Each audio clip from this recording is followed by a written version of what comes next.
Olá pessoal do segundo ano, espero que estejam todos bem aí em casa. Hoje vamos começar a unidade 17 do livro novo, que vai falar sobre a presença portuguesa no Brasil e a ocupação holandesa também aqui das nossas terras. Eu vou dividir em alguns vídeos esse capítulo para não ficar tão maçante para vocês. Então, 1500, a chegada de Pedro Álvares Cabral e sua comitiva nas terras que viriam a se chamar Brasil. Então, na visão eurocêntrica, a gente já trabalhou isso, a gente escuta até hoje falar sobre descoberta do Brasil. E a gente já trabalhou bastante esse conceito que descoberta não houve. O que houve foi uma invasão das terras dos povos que aqui viviam. Povos com as suas identidades culturais, povos com as suas tecnologias, com as suas crenças, com as suas organizações, que foram dizimados aí ao longo de 3 séculos pelos portugueses, que vieram aqui para tirar da terra tudo aquilo que a terra podia dar de lucro para eles nessa visão mercantilista da época, que depois vai se tornar o capitalismo. Então, 1500, os portugueses chegaram aqui. Ao chegar aqui, eles não encontraram o principal objetivo deles, que eram os metais preciosos ou algumas especiarias de muito valor lá na Europa, como eles acharam em Cabo Verde, como eles acharam principalmente na Índia. Por isso, eles vão meio que ignorar nossas terras pelos próximos 30 anos. Eles mantêm, logicamente, a presença deles aqui, mas eles não colonizam. Então, de 1500 a 1530, a gente não pode falar que é um Brasil colônia ainda, é uma pré-colônia. O que eles mandavam para cá? Eles mandavam expedições de exploração para tentar achar alguma coisa de valor, e vão achar, que é o pau-brasil, que a gente vai falar um pouquinho mais para frente, e também de investigação, de reconhecimento, então tudo para poder mapear aqui as nossas terras, as terras que viriam a ser deles. Então eles acham o pau-brasil, uma madeira de enorme valor lá na Europa, principalmente por causa da tinta vermelha, por isso Brasil, de brasa, fogo, que vai ter valor enorme na indústria europeia, que não tinham tintas igual temos hoje. Então a coloração vinha de algumas plantas e o vermelho era uma muito valorizada por eles, por isso o pau-brasil, a exploração. Como que vai ser feita essa exploração?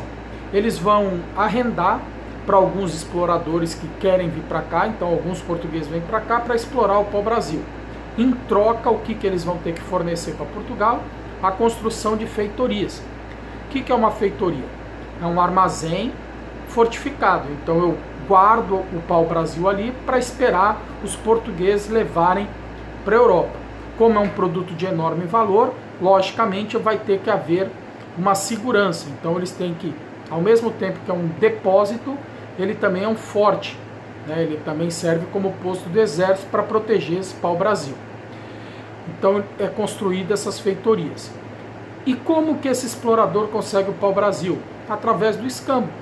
Eles vão se unir, os portugueses, aos tupiniquins, que é uma tribo bem presente aqui na região da Mata Atlântica, e os tupiniquins, em troca de machado, de roupa, de espelho, de faca, de facão, eles vão trocar pelo pau-brasil, que eles tiram lá da Mata Atlântica. Lembrando que nós não temos dificuldade de entender Mata Atlântica, basta subir para São Paulo aí que você passa pelo que restou dela.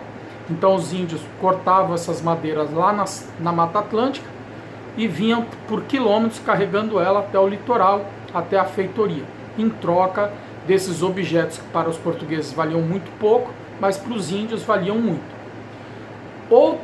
Outra tribo inimiga dos tupiniquins eram os tupinambás, que vão se associar aos franceses, e os franceses também vão explorar o pau-brasil. Então os franceses também vêm para a América e também vão explorar essa riqueza da nossa terra. E aí vai haver, lógico, o primeiro conflito do Brasil, que é Portugal e França. Então, além das expedições de exploração, agora eles vão criar também as expedições de policiamento. Só que essas expedições de policiamento, lógico, conseguem primeiramente combater os franceses. Só que se você pega o mapa do Brasil, você observa que é impossível patrulhar toda a costa do Brasil. quando essas expedições estão na Bahia, os franceses estão pegando o pau-brasil aqui em São Paulo. Quando essa expedição está em São Paulo, eles vão lá para o Maranhão e pegam o pau-brasil de lá. Então é complicadíssimo, praticamente impossível policiar as nossas águas naquela época principalmente. Então é um fracasso. 1530, chegamos aí a 30 anos após a descoberta, né, entre aspas, do nosso país, nós vamos ter uma expedição aí sim colonizadora. Portugal resolve colonizar o Brasil para evitar a ameaça da invasão francesa. Então eles vão mandar um explorador, o primeiro colonizador, Martim Afonso de Souza, né, que vai desembarcar aqui próximo de nós, né, e vai fundar, 1532, a primeira vila do Brasil, a Vila de São Vicente, né, que é aqui nossa cidade vizinha. Além de fundar a cidade, ele tinha outros objetivos.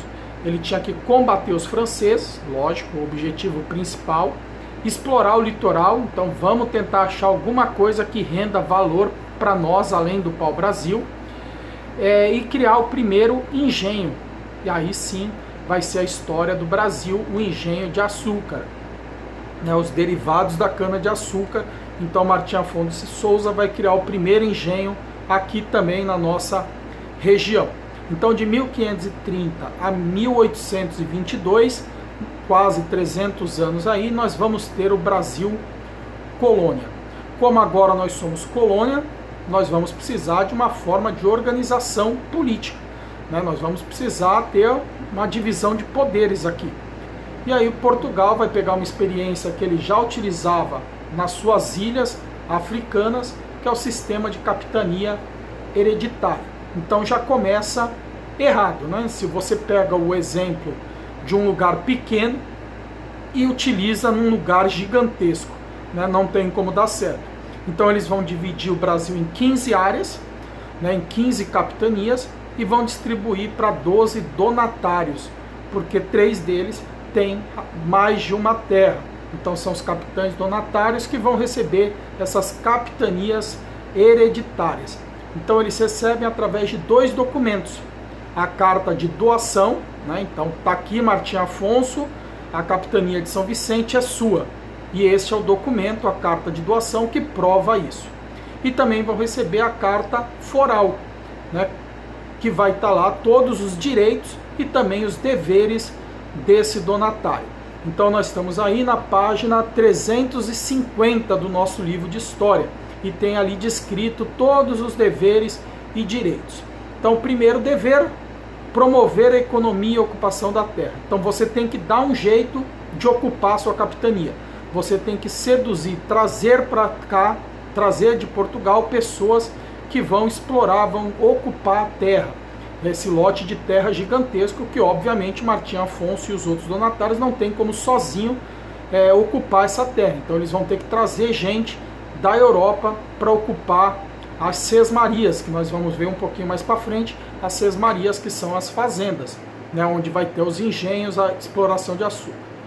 Segundo dever, garantir a segurança.